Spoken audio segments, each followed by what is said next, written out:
Hello, everyone. Welcome to Grid Live Wrap-Up. With me today, we have Ben Schneider, Amanda Kaufman, Kobe Lammers from the Podium Finish, and Joshua Bird. Congratulations, 1,000 subscribers on your channel. Big thumbs up. And I encourage everyone to be sure to subscribe to us here on the Grid Network. Help us get to 1,000 subscribers as well. We're already over 600. We want to hit that 1,000 before the Indianapolis 500. And of course, you can invest in the Grid Network through our Patreon page. Colin the Show, Mark, Rob, and our newest member, David, have all invested in us each and every month, helping us stay on the air, pay the bills, and once we hit 500 subscribers, $500 per month, we will be able to go to the track more frequently, more often, and you could do also buy me a coffee, a one-time investment through the Grid Network. You set the amount, and with that amount you set, you could pay once or multiple times to the Grid Network. Now, Joshua, we'll start off with MotoGP action. And what a race we had in MotoGP, where we saw the Red Bull Grand Prix of the Americas. Looked like it would be a Ducati runaway. However, Pecco Bagnaia, yeah, he won the sprint race. I thought this was going to be a runaway. But then, lap 8, being followed by Alex Rin on the LCR Honda, he crashes out. I was just stunned to see this occur. We know he has done this now for 2 races in a row. The last time he was running second place to Marco Bezzecchi, crashed out. How disappointing is this for Pecco and Ducati, the factory team? Oh, massively. This is a big worry for them. We sort of saw at the start of last season, Bagnaia had a reputation for crashing, and then he picked it up in the second half of the season and got back for the World Championship. But this is the worst possible start they could wish for as well. They dominated Portugal with pole position victory in the sprint as well. They did it perfectly as well. Argentina didn't go their way in the wet conditions, dropped it in the main Grand Prix as well. But then they had a perfect weekend here in Austin as well. Fastest in practice, fastest in the warm-up, won the sprint, got the pole position, and it just didn't work. And I was saying in the commentary as well that the problem was everyone had selected the hard front compound tyre, but a soft rear tyre. Now, that is completely against what we were predicting. We were predicting that they were going to go for a hard front, medium rear, or a medium front, hard rear. Now, what that would do is, because of this circuit as well, and the heavy braking zones, if you go for a hard front tyre, it means you can brake harder into the corners and a lot later, giving you better entrance to attack and overtake. And with the medium compound tyre, you get a slow, controlled exit away. Now, if you rotate that and have a hard rear tyre and a medium front, it means that you have to brake earlier into the corner, but you can get the power down quicker mid-apex because you've got a tyre that can control the slide at the back. Now, they didn't do that. They obviously found something in the sprint race yesterday when they ran medium front, soft rear, that the softs were actually capable of doing the entire race. Now, that was great because it gave us a hard front, which means we could brake late into the corners, and a soft rear, which means they had a lot of power coming out. But that didn't suit the Ducatis, and it definitely didn't suit that of Pecco Bagnaia. I noticed a few laps into the race that the rear of the bike, it was juddering coming through into the braking zones at turn 11, and it was sliding at the exit as well. There's a lot of bumps at Kota, so I was just putting it down to that. But then I said as well, after he came out of turn 18, had a little bit of a wobble, he will be the next to go down. I said, Bagnaia is going to crash. Lo and behold, a few laps later, he crashed out of the race because that Ducati just did not suit the hard front, soft compound rear tyre. It needed to be a medium as well at that rear. They made a fundamental setup mistake, and Bagnaia was riding too aggressively. The team should have told him to calm down. In my opinion, this is both their faults today as well. But Bagnaia, again, losing valuable points in the championship when he doesn't need it. And Joe, just want to say quickly, it is live on YouTube. I said this before the lights went out. My picker winner was Alex Rin. I hope you picked up on that. I did say it before the lights went out. I said he's my picker winner. I was happy with him in the sprint race yesterday. I've been literally praising him all weekend, how great he has been. So I get 1 point. I hope you'll be kind. The point is there, and of course, we'll get to pick win a little bit. 3-way tie for the lead is gone. Oh, wow. And big thing, as I have to agree with you when it comes to Ducati, I felt like in the first race of the year, I had mentioned Pecco Bagnaia. He looked like a championship defending rider. Last two races, it looked like the Pecco Bagnaia going after Fabio Quartararo. Hit or miss. He had a lead that I thought he could easily hold off the LCR Honda, but then to just go out of the race, out of the run, I was just shocked. And I think really this now starts to bring some doubt. Okay, is he just always going to be this kind of rider where he's going to be inconsistent, either up top winning races or crashing out? We know there's some riders are like that. The consistency is not helping out. What is helping out, though, it appears, is those sprint races. Because without those sprint races, it would be a much different picture as Kobe joins us for MotoGP. Yeah, maybe this time my internet and my audio will behave.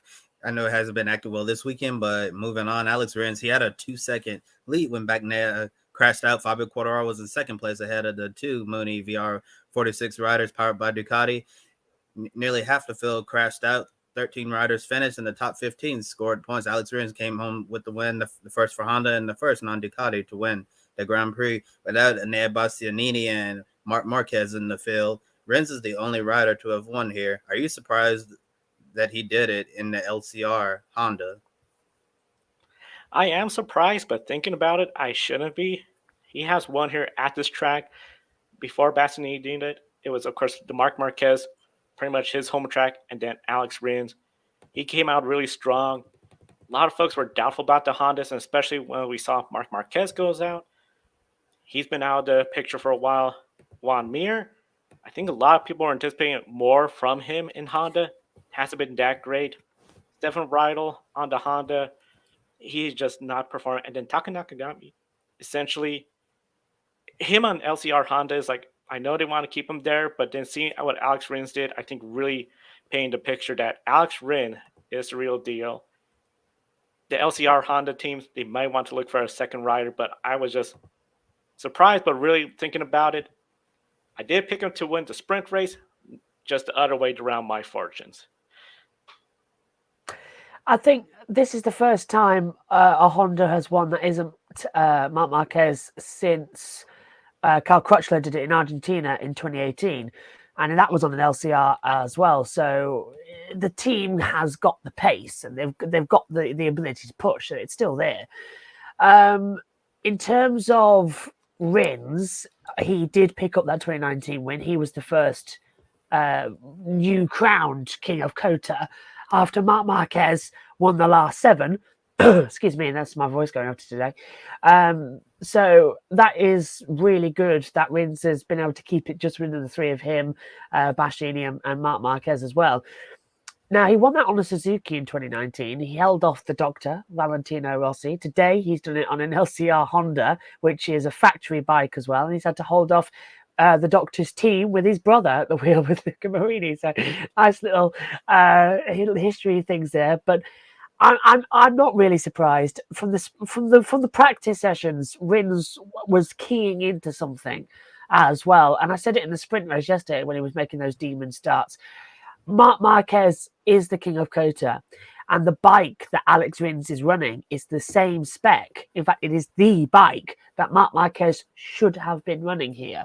So it's Marc Marquez's bike and his favorite track. It's set up for him. Rins is the most rider like Marc Marquez. So it was the perfect combination.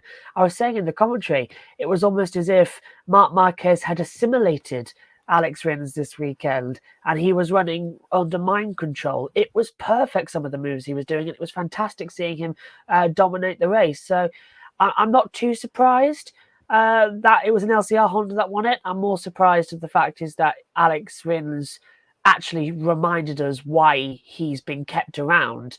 Because if you remember, he won the last ever race for Suzuki at the end of Valencia last year, but he had a pretty tough couple of seasons where he lost out on the championship lead to his teammate Johan Mir. So this is reminding us all why he's in MotoGP. Rins is fast, and it's just a nice throwback to his early days. I was really happy today for him. Yeah, Marc Marquez certainly has to be kicking himself after watching what Alex Rins did out there today. An all-around great win. Unfortunately, we couldn't have the King back. Hopefully he'll be back soon, riding and doing what he does, Marquez things. And looking at another rider, Marco Bezzecchi, he still leads after a 6th place finish last year. Nea Bastianini won here and was a championship contender. The championship is still close, and many familiar faces are in the running early on. And now that we return to Europe after this flyaway race, who are some of the early favorites for the championship?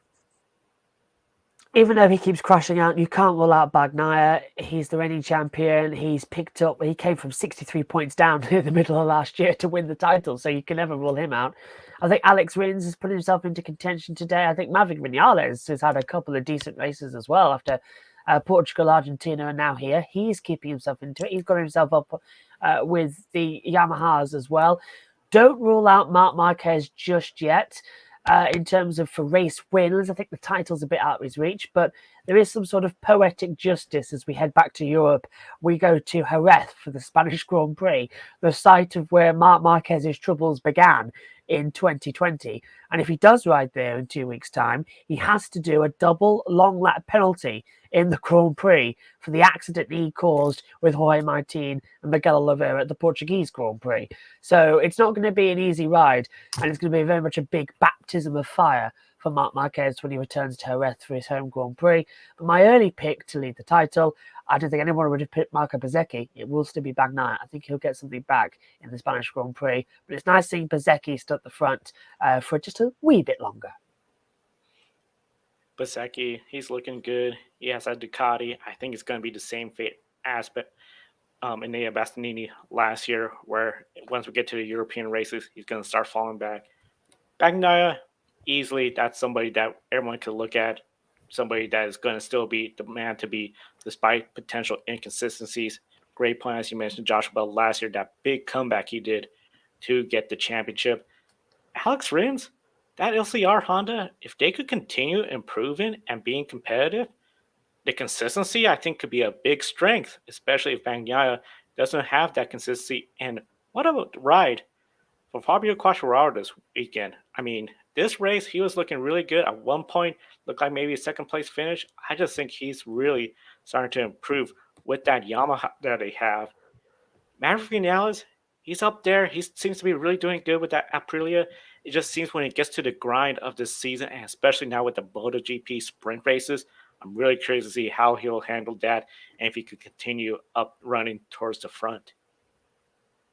Just before you can continue, I just want to say, if LCR Honda, which runs the entirety of Repsol Honda and the LCR team itself, they're smart, they will keep Alex Rins on Marquez's spec of bike because that combination is working.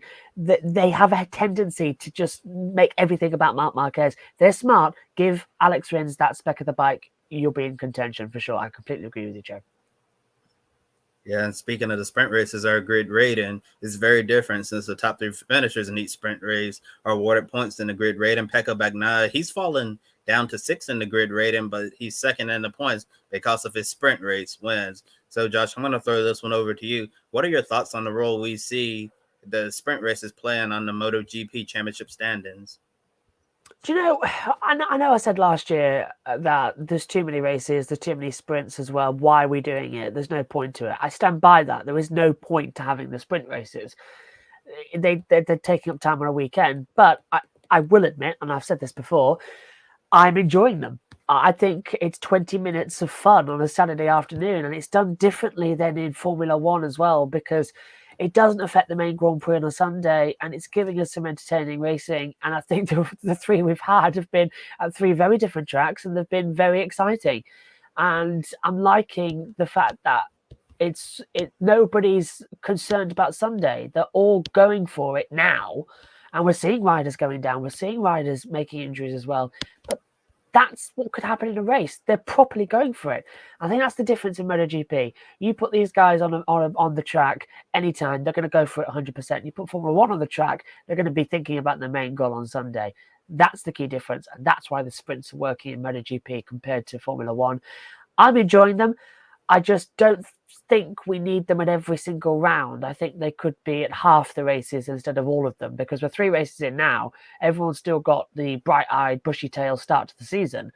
Get to October, and everyone's going to be looking very tired and getting ready like this needs to end. So I think half the races, like one every two, that'll do. Then we have one with sprint, one without, then one on without. There's an equal number of races on the calendar now.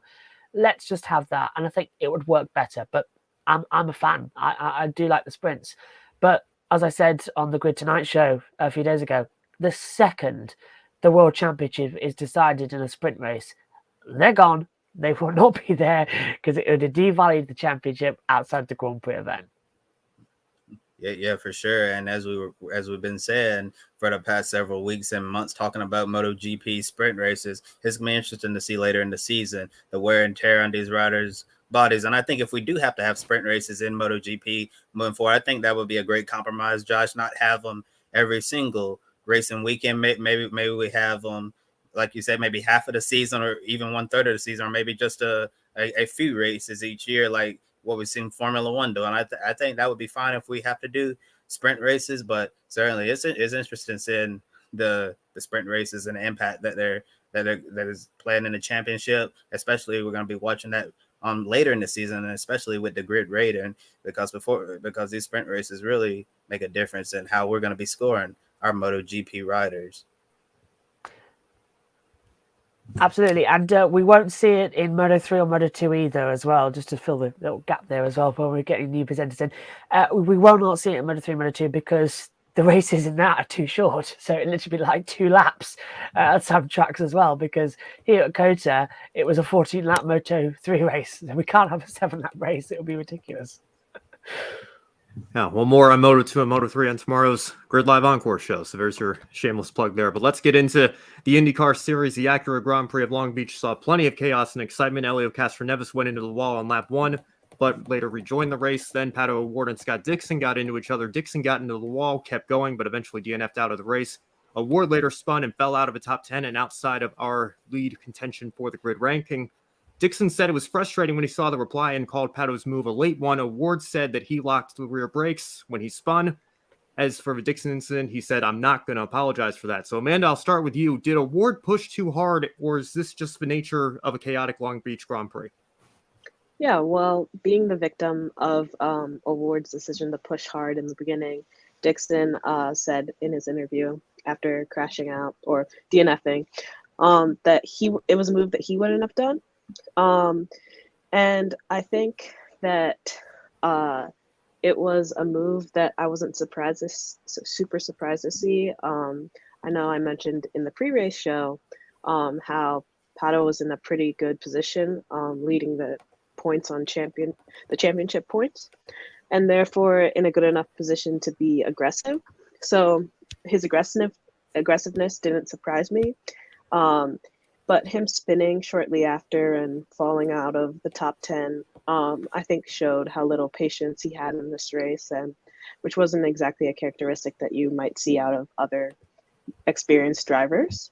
But then I think the other side of this is that we saw how much towards the end of the race it became so much of a fuel-saving race and turned into at the end for guys like Grosjean and Newgarden.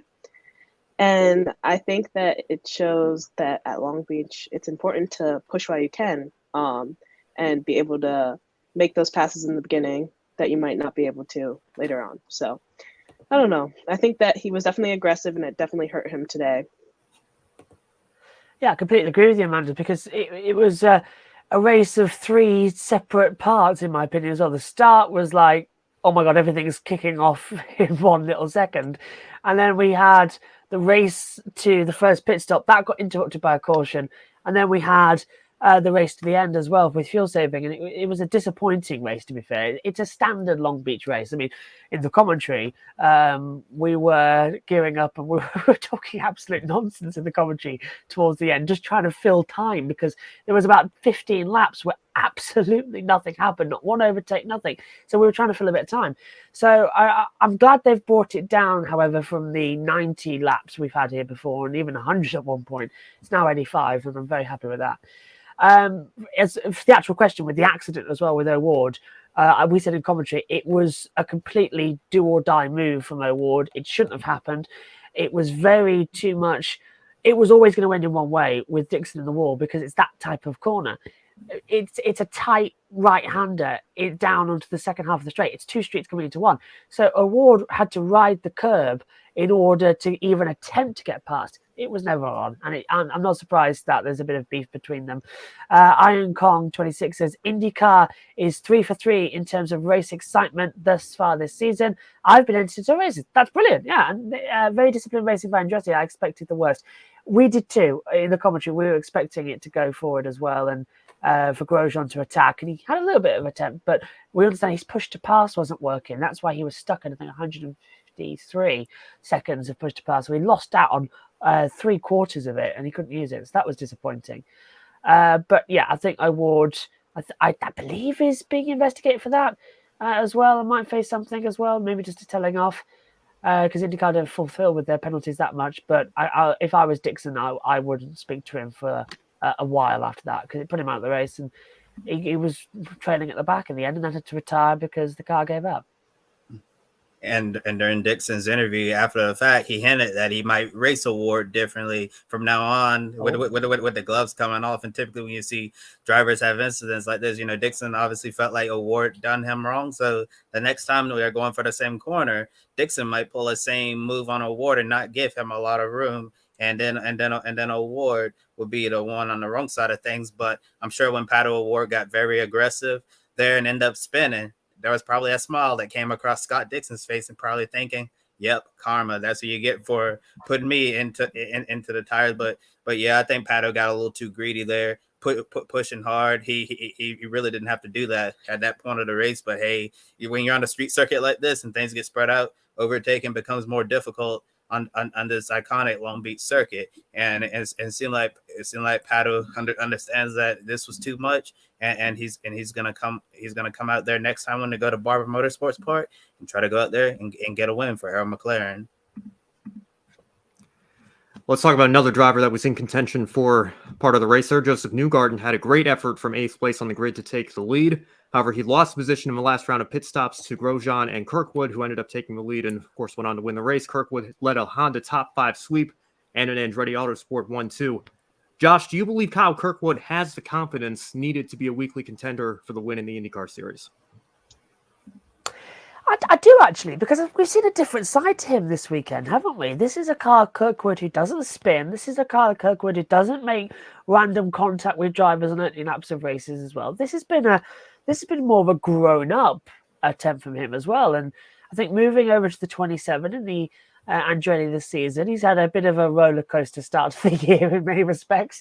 He had an aerial launch accident at the first race of the season, literally jumping up in the air and slamming back down on the ground. Then he got punted by Rosenquist, Texas, in the pit lane. That put him out of contention. So 2 very bad races, but he was in it to win it in both races. He was pushing hard. So this is a Kirkwood who's grown up, and a Kirkwood who's out of his rookie stage and now into a Grand Prix stage. And I'm liking that. And I think he has got now the pace to be a regular contender at the front. It's definitely on road courses. But of course, we've got on Thursday and Friday the big test coming up, because it's the open day testing for the Indy 500. The cars that run at Long Beach will get tweaked with the aero package, and that will go forward as well for the 500. If that car's comfortable with him, he's going to do his best not to crash it in any of the practice sessions. And I've got a feeling that this is just the beginning for Kyle Kirkwood to have a very good attempt coming through as well, to be a future race winner. Very proud of him today, though, because I've commentated, I think, on all these races in IndyCar, and I've seen the progression of him, and it's nice to see. To be honest, this really felt like a win of validation for Kyle Kirkwood, because at every level of racing he's been at, Kyle Kirkwood has been known as a winner, and he dominated. He completely dominated everywhere he went, winning most of the races, leading all the laps, never struggling once. And then last season in the IndyCar Series, he was racing for AJ Ford Racing, which did not have the best car, the most competitive car, and we saw all the struggles he went through last season: spins, crashes, making rookie mistakes. And until seeing some of his interviews this weekend, especially that post-race interview, I didn't realize how difficult and the toll that rookie season took on him, it must be really hard for Kyle Kirkwood, who's considered one of the best drivers in the history of Road to Indy, to come up through the ladder system into the NTT IndyCar Series, and then last year was something he's never experienced before. He's running at the back, not competitive, not even sniffing the front of the field, and just everything was just not good at all last season at AJ Foyt Racing, then coming over to Andretti Autosport. As you mentioned, Josh, went airborne at St. Pete, and then made that mistake with Rossi on pit road at Texas that people are still debating for some reason that I still don't understand at this point. And to get this win at Long Beach, I feel like that this is going to be a huge confidence booster for him, that he can be a weekly contender in the NTT IndyCar Series every single week. Don't matter the track, whether it's an oval, street course, or road course. I think the best is yet to come for Kyle Kirkwood. Well, and Kobe, I think you mentioned it, with no disrespect to AJ Foyt Racing, I think Andretti Autosport is certainly an upgrade in the equipment department. I think that's going to serve Kyle Kirkwood very well as he continues on in the IndyCar Series. I think he's going to be a future star in this series for years to come. Now let's talk about Marcus Ericsson. He's now the points leader with a 100% top 10 finish rate. The only other driver with a 100% top 10 finish rate is Alex Palou. Everyone else has a less than a 67% top 10 finish rate. Of course, we've only run 3 races, so maybe not a number indicative of how the season is going to go just yet. But Kobe, can Ericsson become a real championship contender? And his consistency key in IndyCar? Of course, he was leading the points for a while after his double points at the Indy 500 win last year. Yeah, I certainly think Marcus Ericsson can emerge as a true championship contender this year, and I still think we're not giving him enough credit for the growth we've seen from him in the IndyCar Series. He was very consistent last year after the double points, got him the lead after the Indy 500, but the thing is, if he wins the Indy 500 again this year, there's not going to be any double points to, move him all the way up through the standings and allow him to try to be as consistent, ride his way to the championship. Yeah, so double points not a factor this year, but I think we've certainly seen Marcus Ericsson take a huge step forward. I know they like to call him the sneaky Swede because you don't usually see him at the start of the race making noise, but as we get deeper into the race to the middle towards the end, he's slowly moving his way methodically towards the front of the field, and today thought it was a real fine drive by him. Continue stacking those points, and we'll see what he's able to do in the championship this year. But if I'm Marcus Ericsson, I would certainly be pleased how my season has started. Yeah, I'd have to agree that Marcus Ericsson is a series veteran at this point, and he's been driving like he's a series veteran.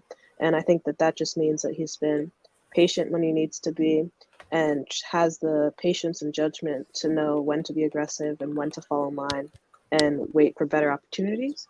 And I think that he's been really great about knowing how to pounce on those opportunities as soon as they arise. And I think 3 top 10s in the first 3 races is a stat that he could definitely be proud of. And hopefully he'll be able to carry this momentum forward. But if he's able to remain consistent, of course he's going to be in contention for the championship.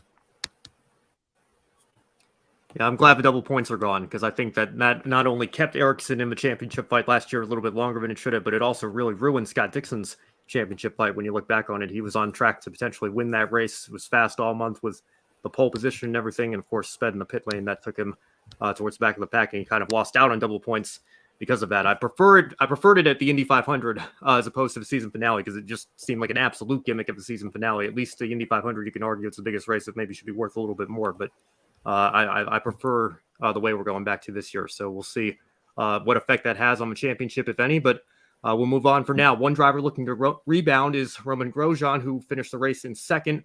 It's the first race he finished after 2 crashes to start the year while running up front. So he has had a good start to the year on track, but this was the first one he could finally finish the deal. Amanda, we'll start with you here. With 2 road courses ahead with Barber Motorsport Park and the GMR Grand Prix at Indy, can Grosjean use this positive momentum to be a favorite to win the next 2 races? Yeah, absolutely. I think that Ramon's shown, and his stats won't show this, but his ability to run at the front this season has been clear, and he's just come under some bad luck, mostly not even of his own fault. So I think that with 2 road courses coming up, this will be a time for him to, after banking good points today, I think this is his time to continue forward with that momentum. And hopefully, just as long as he's able to keep his car clean and finish the races, I think that he's definitely a favorite to win. Rather interesting as well that Tom Dillon, who was commentating with me on that race, was saying that he's picking Romain Grosjean to win the Indy 500 this year. Like he's going all out and saying it's that. And I agree with what you said, Ben. I agree with what you said as well, Amanda. I think Romain Grosjean has got something cooking this season as well. He's just, it's don't know. It's a weird season this already, isn't it, in IndyCar? There's so much coming undone for the long time succession stories, and now it's the time of the unsung heroes of the sport that have had difficulty in other series and come in, have difficult couple of years, and now they're all of a sudden at the front again.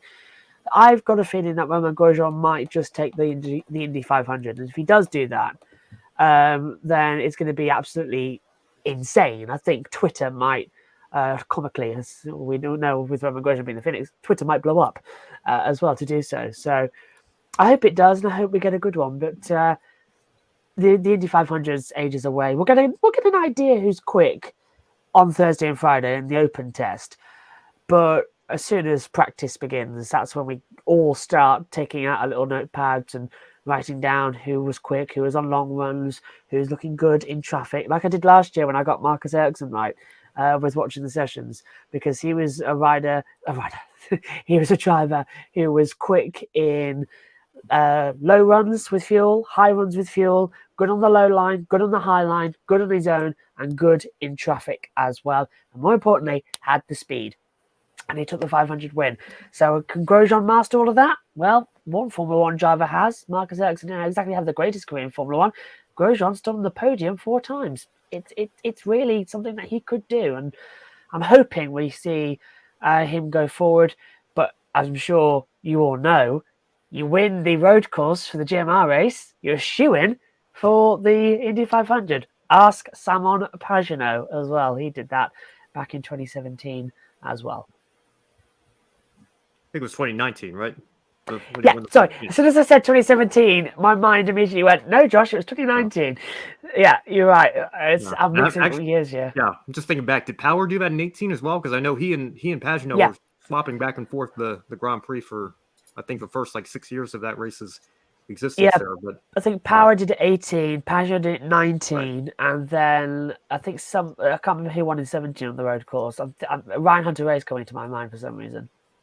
Yeah, well, it has sometimes been indicative, even though it's obviously a road course, completely different layout and circuit there. But anyway, Josh, thank you so much for joining us. I know it's early in the morning over there for you in the UK. Thanks for persevering with us. What is your one shining moment from this weekend here?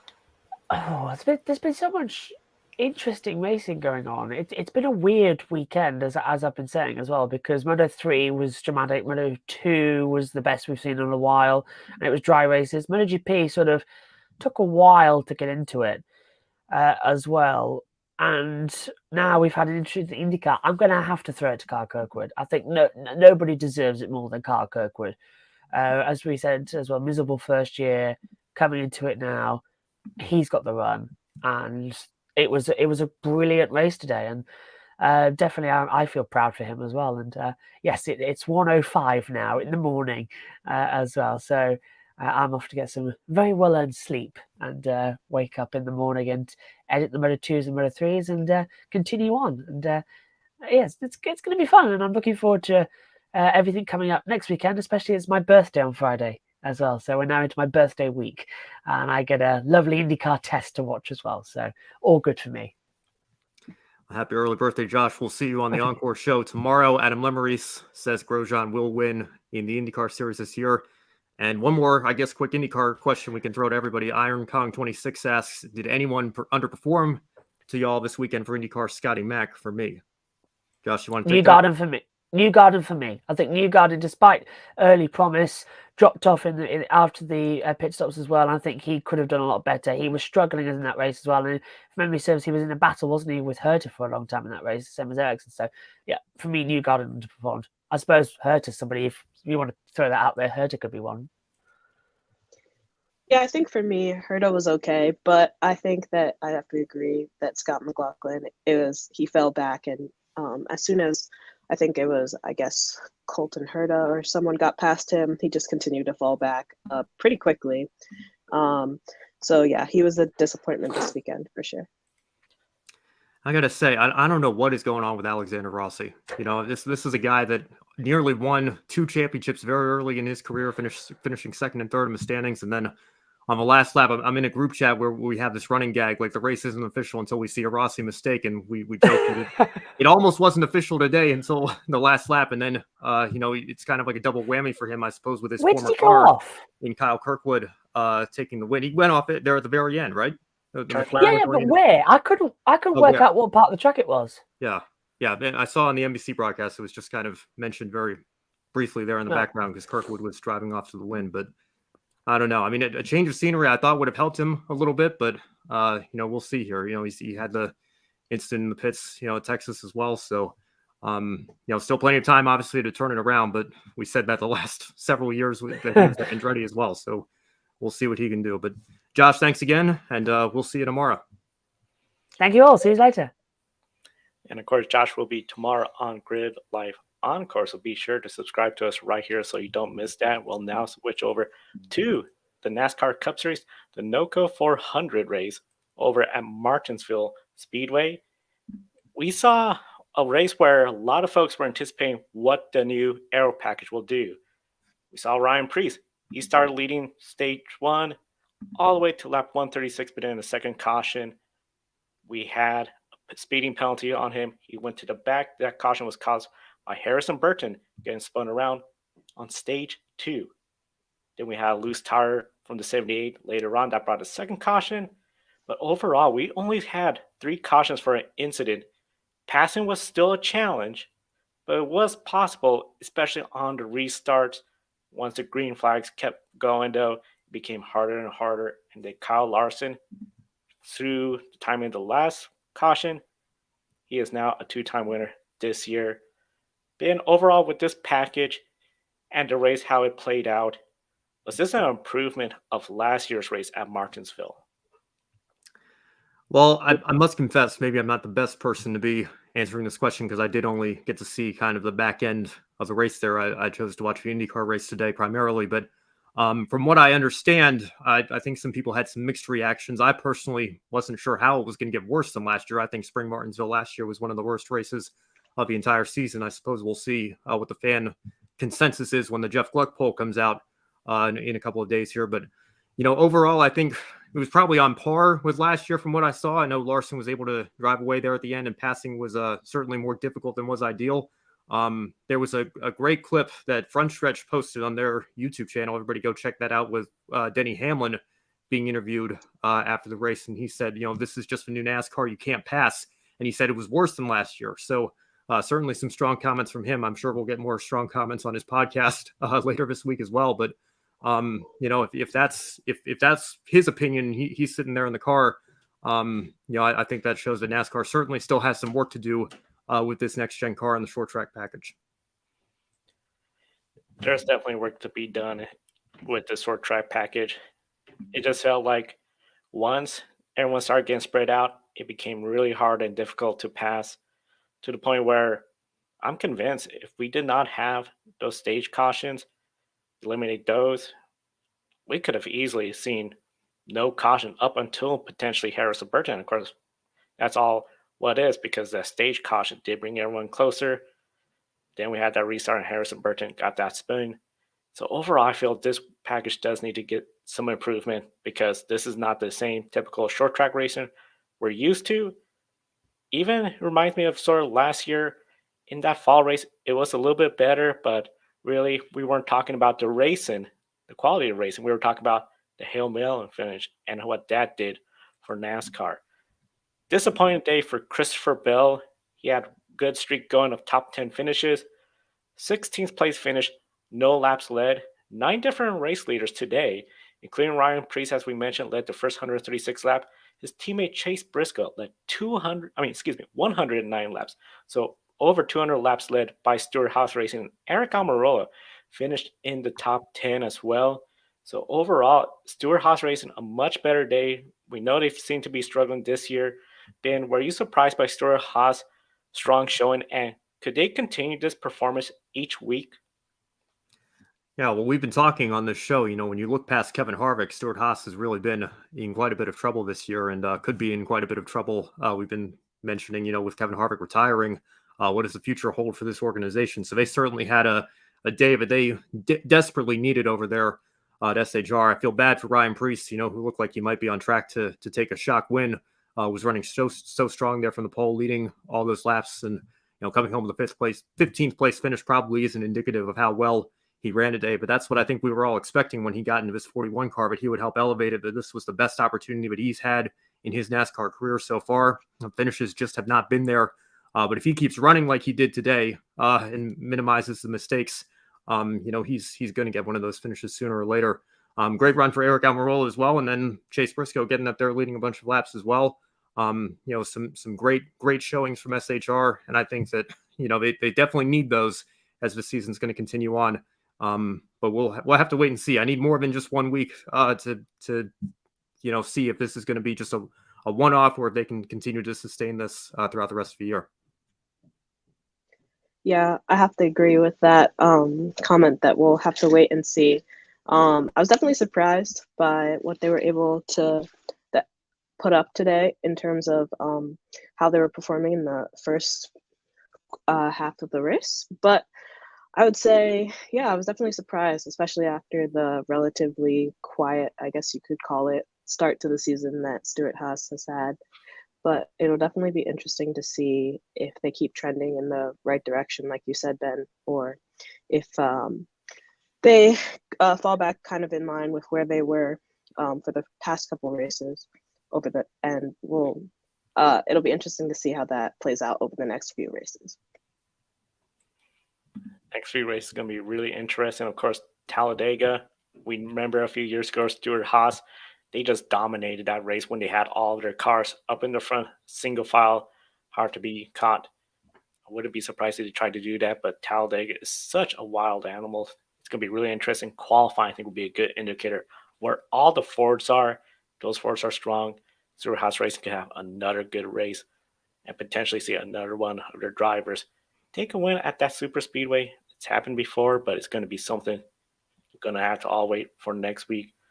One driver everyone's looking forward to next week being in Talladega, easily one of the fan favorites at that super speedway, Chase Elliott. He completed his first race back after breaking his leg, finished in 10th place, finished all the laps. He didn't need a substitute driver, but now he's going to Talladega, which he has won at before. But let's be honest, the dangers of Talladega, the big one, the G-forces on those corners, that's going to be a big test. Would a backup driver be a good idea for the number 9 team next week, considering the nature of Dega and the potential of being in that big one?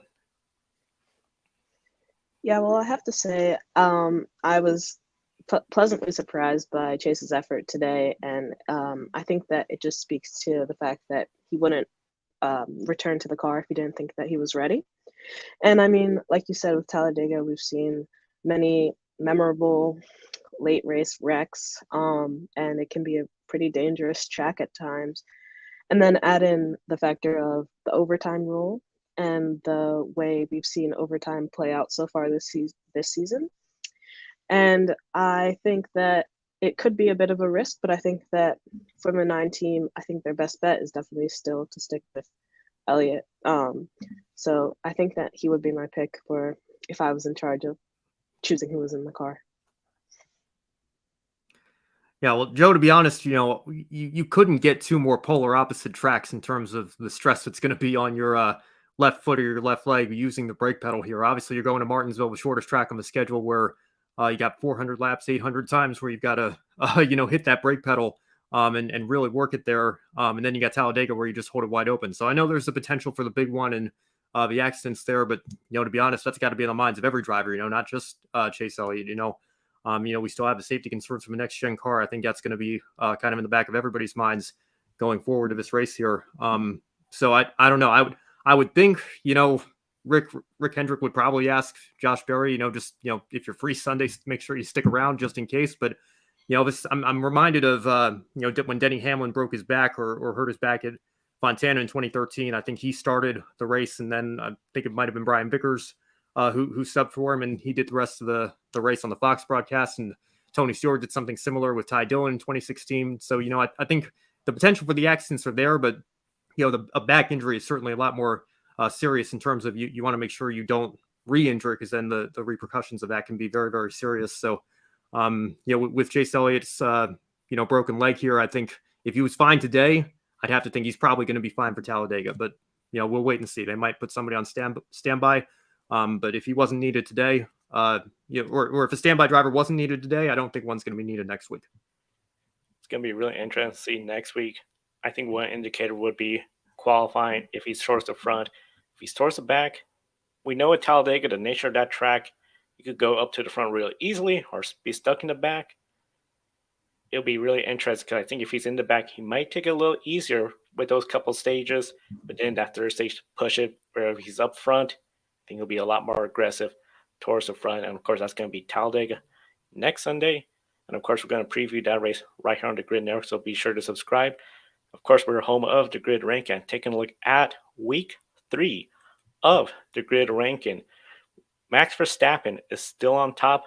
Paddle award. He needed second place or better to finish and overtake, but that did not occur. So Verstappen is the first driver to lead the first 3 weeks of the Grid Ranking since Scott McLaughlin in 2020 when he was with Supercars. The big shakeup, though, MotoGP, Pecco Bagnaia, he fell out of the Grid Ranking. Overall, second place in the points, but that counts mainly with his 2 sprint wins.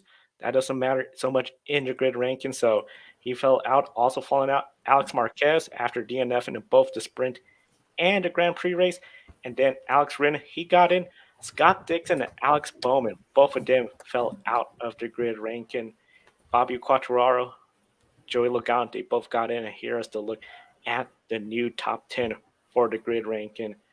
Week 3, of course, got a lot of good racing overall this weekend. Wednesday, we're going to have the Grid Endurance Performance Index updated. Of course, that'll be on Grid Tonight with Kobe Lambeth, as well as Matt White, Joshua Birch, and Kobe. Endurance Performance Index. What a race we saw. Been a very exciting IMSA Long Beach Grand Prix. That's right, Joe. Just like IndyCar, IMSA also raced on the streets of Long Beach before a 100-minute sprint race with GTP, GTD Pro, and GTD. The race started off with drama at the front of the field with Sebastian Bourdais spinning out on his own and crashing out of the race at the exit of Shoreline Drive. Nick Yellowly got into Tom Blomqvist and spun out the number 60 Meyer-Shank Racing Acura. Overall, this was the beginning of a disappointing race for Acura after locking out the front row in qualifying, with Blomqvist starting second and Philippe Albuquerque taking the pole. The full course caution on lap 1 set up an interesting day of strategy in GTP, with every team changing tires except for Porsche Penske Motorsport. The number 6 and number 7 Porsche 963s were the only GTPs to run all 100 minutes on a single set of Michelin tires. This meant getting through GT traffic cleanly, and tire management were going to be key for Porsche being able to pull off this risky strategy. Not taking tires allowed the Porsches to gain track position and get ahead of the others. The race came down to Matthew Jaminet in the number 6 Porsche and Ricky Taylor in the number 10 Wayne Taylor Racing with Andretti Autosport Acura. With 2 laps to go, Taylor went full send down Shoreline Drive, got alongside Jaminet, carried too much speed, and crashed into the tire barriers entering turn 1. This gave the win to the number 6 Porsche, Jaminet, and his co-driver Nick Tandy. Kobe, how impressed were you by the race-winning strategy, and did Ricky Taylor get a little too anxious by making a move too soon? I was very impressed by Porsche Penske Motorsport, and now I'm thinking, why didn't other GTPs think of this? I don't think I've ever seen this able to be done before. And just like Porsche management said, they acknowledged that this was a risky strategy, but they said they trusted the durability of the Michelin tires, and to be able to go 100 minutes on those Michelins while everybody else was on fresher tires, and for their drivers. I believe it was Matthew Jaminet, and then in the 7 it was Matt Campbell at the end, for those drivers to be able to run this entire race on those older tires and to get a double podium finish for a Porsche Penske Motorsport. They definitely have to give a pat on the back there, because if the full course caution come out, then they were going to be toast. They were banking on the rest of this race going green, and it was until the very end. A really smart call. The superb management through the GT traffic, managing those tires, did a really great job. and you have to tip your hat to them. And as far as Ricky Taylor, he saw a gap, he went for it, thought he was going to go for the win, but unfortunately ended up in the tire barriers there. And I believe he did get a little too anxious. We had 2 laps to go. He didn't have to make that dive bomb move. He could have waited until he was able to get a run off a corner to get alongside the Porsche, and then be able to make the pass in a much cleaner way. But unfortunately, that's not the way it happened. And sometimes this is what happens in racing, where you go for it and it works. And in this case like this, he went for it. It did not work out. And in GTD Pro, the number 14 Vassar Sullivan Lexus won with co-drivers Jack Hawksworth and Ben Barnicoat. GTD went to the number 1 Paul Miller Racing BMW of Brian Sellers and Madison Snow. The next IMSA WeatherTech Sports Car Championship race will take place on Sunday, May 14th at WeatherTech Raceway Laguna Seca, with GTP, LMP2, GTD Pro, and GTD classes in action. Now, Kobe, I'll hand it back over to you as we stick with the endurance racing theme with a Grid EPI update. Yeah, we've had 4 races this weekend counting toward the Grid Endurance Performance Index, and all of them will make a big difference in shaping the leaderboard when the Week 2 ranking is released on Grid tonight with Matt White on Wednesday at 6 p.m. Eastern Time. We've just finished discussing yesterday's IMSA race at Long Beach. The weekend for the EPI began with NLS 3 at the Nürburgring on Saturday with Daniel Harper, Matt Hessia, and Neil Verhagen taking the win, a third win for 3 different BMW teams so far this year. The Super GT season in Japan got underway on Sunday at Okayama in a race full of incidents caused by rain. The Nismo pair, Ronnie Quintarelli and Sujo Matsuda, came through to win after 300 kilometers. There was a win for Honda in GT 300 with Sayan Koide and Takashi Kobayashi taking the win. And finally, the World Endurance Championship kicked off its European races with round 2 of the 2023 season at Portimao. The number 8 Toyota Gazoo Racing Hypercar won the 6-hour race, and the drivers were Sebastian Buemi, Ryo Hirakawa, and Brendan Hartley. The LMP2 class was won by Oliver Jarvis, Gito Vandegarde, and Portland, Oregon's very own Josh Pearson. Corvette Racing continued its strong start to the year with Ben Keaton, Nico Veroni, Nicky Katzberg, those 3 winning for the second time this year after winning the 1,000 miles of Sebring. All right. Thank you, Kobe. Now it's time to share our one shining moment of the weekend. And we encourage all of you watching to share your one shining moment as well from the race weekend. It could be from any of the series that we covered in this episode or another. But if you have one shining moment from we encourage you to save your Xfinity, Trucks, Moto2, and Moto3 one shining moment for tomorrow's Grid Live Encore show. So we'll start with you, Joe. What is your one shining moment? My one shining moment has to go to all the folks at Circus of the Americas. They had NASCAR Cup Series there, a NASCAR weekend, great turnout. They had MotoGP there, another great turnout. And of course, they're going to have Formula One later on the season. Anticipate to have another great turnout, their biggest turnout. In an era where we're seeing some racetracks closing up, even the debate of Auto Club and their future, it's good to see a brand new track like Circus of America, which was built very much for Formula One not too long ago to bring F1 back to the United States, to have 3 high caliber events and to have good tennis for all 3. That is just very good to see for everyone in motorsports. And of course, we know they've hosted IndyCars. They hosted even Australian Supercars. I think Circus of America is one of the premier tracks in the United States. And to see them have another great turnout for another event, Circus of America and all the staff there, they get my one shiny moment.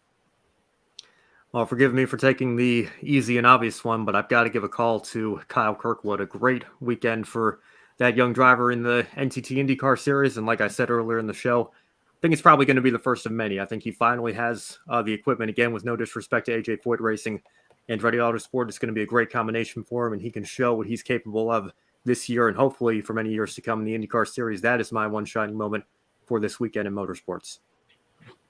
Yeah, my one shining moment is that same as you're going to have to give the call to Kyle Kirkwood. And I'm actually thinking that one season at AJ Foyt Racing is going to do him a lot of good in the long run. I think it was a character building season for him because, as was mentioned during the IndyCar section, when he like at every single racing series that he's been at, every level of racing, Kyle Kirkwood has been the superstar and the driver to beat. And then he goes in to the IndyCar series, and all of a sudden he's a small fish in a big pond. So it definitely had to be quite a shock to him to go from dominating, winning almost every single race to not even having an opportunity to be competitive to win a race. So I think that 1 year at AJ Foyt Racing is truly going to has built a lot of character into him. And now going back over to Andretti Autosport after so much success with them on the road to Indy ladder, now with the team in the NTT IndyCar Series, I think that pairing can do a lot of great things together. I think, like I was saying, that this is just the beginning. I think that they're going to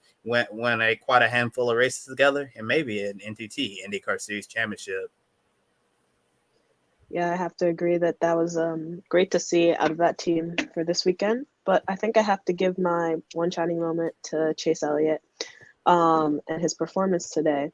I think that it proved that him and the team made the right call in coming back when he did. And it was great to see him back in the car. And then I also think that a top 10 finish was way more than I could have expected out of him. So just to see that today on his first race back was great to see. Great to see Chase Elliott back. A couple other comments, folks sharing their one shiny moment. Adam, his shiny moment. Tony Stewart won the NHRA 4-wide national and top alcohol dragster today. Of course, Tony Stewart, owner of a race team in the National Hot Rod Association. And Matthew, who couldn't be on the air tonight. Truex Jr. earning his first top 5 this season after being the only driver in Cup Series to finish in the top 20 in every race this season. Talking about consistency, but again, that top 5, very handy, and especially with points. We know last year what happened with him and the points and missing out. Speaking about points, we got to show pick a winner. We have a 3-way tie for the lead. Edward, Kobe, Matthew, all of them tied for the lead. Several people got correct guesses, including Matthew, bro, got a point. Joshua, he got a point as well. But pick a winner. My goodness, it's looking very exciting. And Kobe, this is some intense competition. First time a 3-way tie-in. What a lot of fun this is going to be for Talladega next race weekend. Oh yeah, for Talladega, I'm gonna put all the drivers' names and I had him just pull one out because anybody can win there. But in all seriousness, it's really great to see pick a winner being very competitive in the CA full board for the first time, I believe. It's just really incredible. It just shows the growth that we've seen over the last few years here at Grid Network. We're going to continue to grow. Joe, I have a feeling in the future as Grid Network continues to expand and when we get to 1,000 subscribers and beyond, I mean, you might have to break out a board showing 100 people participate and pick a winner. Then we'll need multiple people to try to keep track of all of the score. And yeah, it's really competitive. Yeah, I'm so mad because I was on the road all week. I missed the MotoGP sprint and I think the IMSA race as well. So I maybe could have found a way to pick up a couple of points this weekend. I almost missed the start for a couple of the races today. I got my tweet in there the last minute, but of course it didn't matter. None of my picks ended up winning the race. But like you said, Kobe, great to see a full board of people participating, and we'll see. I know you've kind of had your hands on the trophy each of the last few years. I think you might have some competition this season, but then again, maybe you'll pull it out and win it again. But we'll just have to wait and see. It's going to be a lot of fun this year with Pick a Winner. Very exciting. And of course, we encourage everyone, be sure to subscribe to us right here on the Grid Network. So that way, each and every week, you can participate in Pick a Winner. Sometimes we put it on Wednesday show, Grid Tonight, especially if we have Formula E. They're coming up this race weekend with a doubleheader in Berlin. So be sure to hit that subscribe button and that bell icon. Don't miss any of our upcoming programs. We got Grid Encore tomorrow where we recap Moto 2, Moto 3, as well as NASCAR Xfinity and the Truck Series. Also, investing us through Patreon. Colin DeShell, Mark Robin, and David are investing us each and every month, helping us get to the track, paying the bills. Once we hit $500 a month, we'll be at the track more frequent. And you can also do Buy Me a Coffee. You want to do a one-time investment into the Grid Network. You set the amount, you get your name read on the air when we do see your investment, and thank you for it as well. As you can see, a couple folks have given us more than one cup of coffee, so be sure to do buy me a coffee, as well as another great option to show your support for the Grid Network. For Ben Schneider, Kobe Lammers from the Podium Finish, and Amanda Kaufman, I'm Joe San Diego. Thank you for watching. We'll see you next time. Thank you for watching us right here on YouTube. Be sure to subscribe and check out some of our other videos, including Life on the Grid, where we interview folks from the motorsports industry. Thank you for watching. We'll see you next time.